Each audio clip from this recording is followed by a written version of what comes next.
Sa bawat pagliko ng ating landas, may kababalaghan sa likod ng bawat masalimuot na kwento.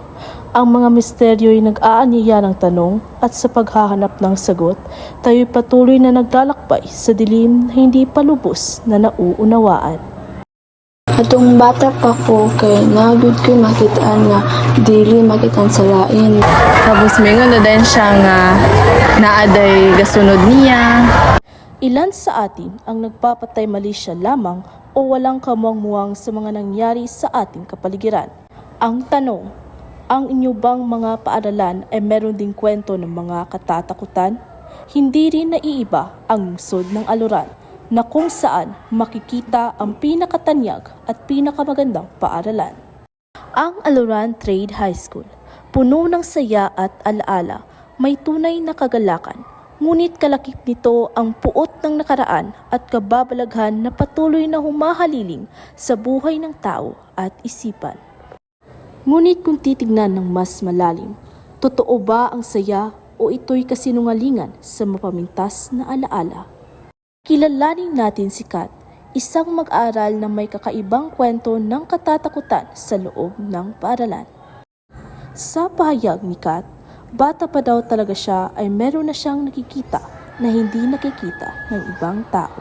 Atong bata pa ko kay nagud ko'y makitaan nga dili makitaan sa lain. Pero ako ra bitaw nakakita so mao tong gihatagan kog habak sa akong parents. Kat, laro tayo ang tago-taguan. Sige! Ikaw na taya.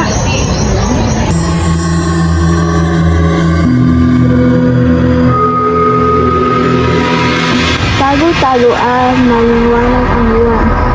Tayo maglaro ng tago-taguan. Pagbilang ng 3, nakatago na kayo. 1, 2, 3.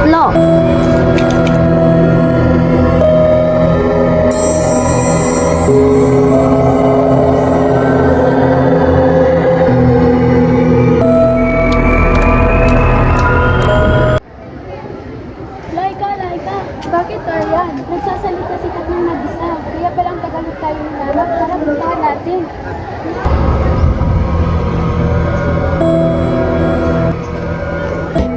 Ha? Wala ka namang kasama. Hindi niyo ba nakikita siya? Kaibigan ko na siya ngayon.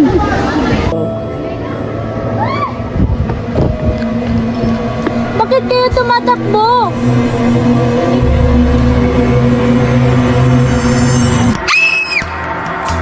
Gingan jud ako si ma'am nga kung naa siya masimutan nga bulak naa jud sila ana. Sa mundong ito, hindi natin may tatanggi na may mga taong katulad ni Kat ang lapitin ng mga hindi karaniwang nilalang kahit hindi lahat ng tao ang naniniwala dito. Then sige ang pakitang laki na ko at niyang parents that time gusto nila nga kuwaon ko then ang laki dayadto kay Prince di ay mo tong sige siya nang pakita na ako din napoy sig hunghong sa ko ang dalunggan mo mataranta ko.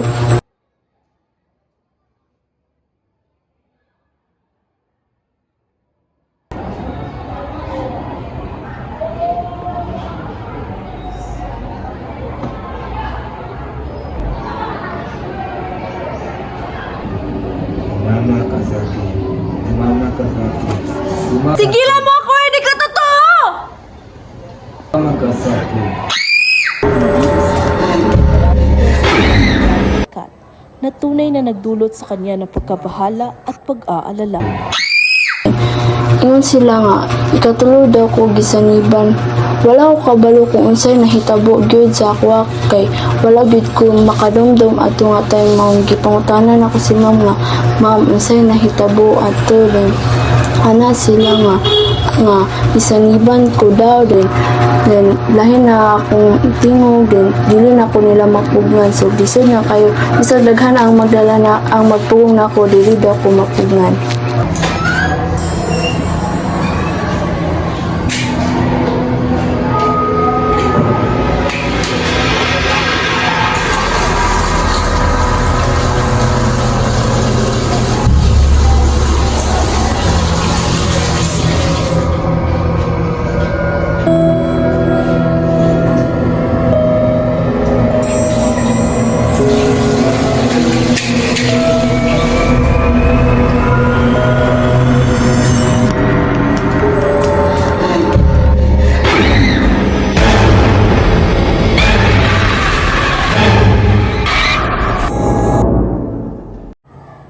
pahayag ni Binibining Alrain, hindi lamang kay Kat nangyari ang insidente, kundi maging sa kanya.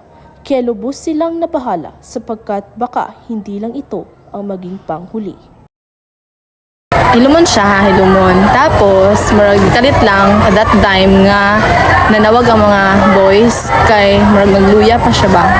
Ma'am, kailangan na po dating dalhin si Kat sa klinik. Bakit ano nangyari kay Kat? Nangihina siya. Tara, ano na kayo? Tapos after that is, syempre, huwag ka na ato naman siya sa clinic. Na pag ato na sa clinic, pag kalit na din siya, o grabe itong murag na-energize, nga murag isog na kaayo.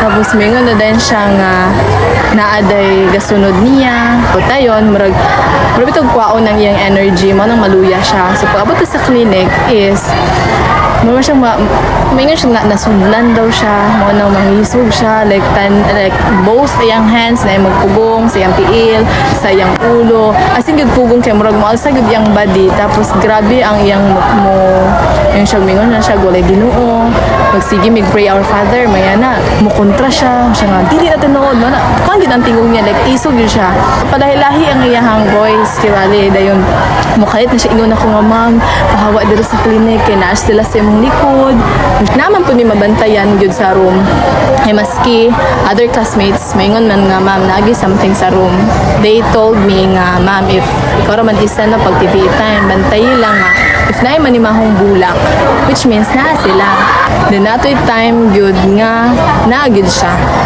nanimahog yung bulak. Dagdag pa ni Binibining Alrain, hindi siya naniniwala sa ganitong mga kababalaghan hanggang sa umabot sa punto na sa kanya na mismo nangyari ito. And aside from that, napoy other classmates nila nga buntag sayo ko no, kaingon sila gnaan ako. Kaya nada sila nakitaan pero nakatalikod lang daw ko. Nga naagyo daw diri nga nanilhig ba to or nagkuan nila din. Mas pag abot na nako nga ako nagid mismo, ano sa ma'am, abi ba na mo sayo ka ni abot? Nalig ka ganiha. Good morning, ma'am.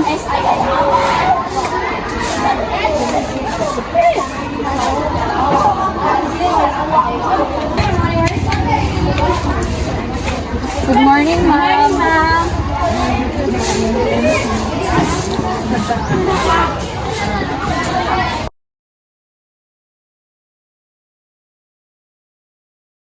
Good morning, class. Di ba nagwawalis ka kanina? Oo nga, ma'am. Ba't mo ko dala-dala ang bag mo, ma'am? Di ba, walis lang dala mo kanina? Eh, kakaranting ko ng mga bata. Kanina?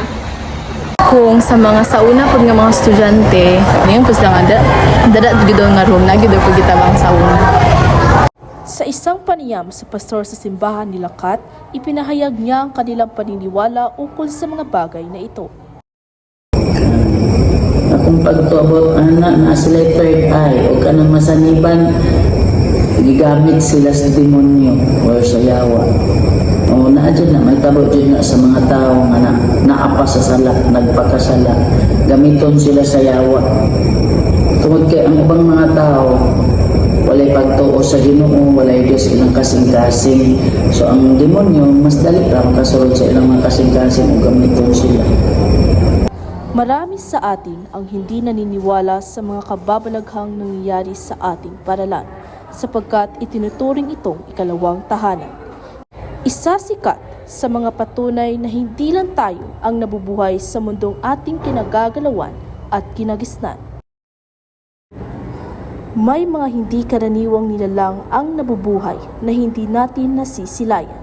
Kaya dapat tayong maging mapanuri at maingat sa ating kilos upang hindi makaabala sa mga nilalang na hindi nakikita ng ating dalawang mata.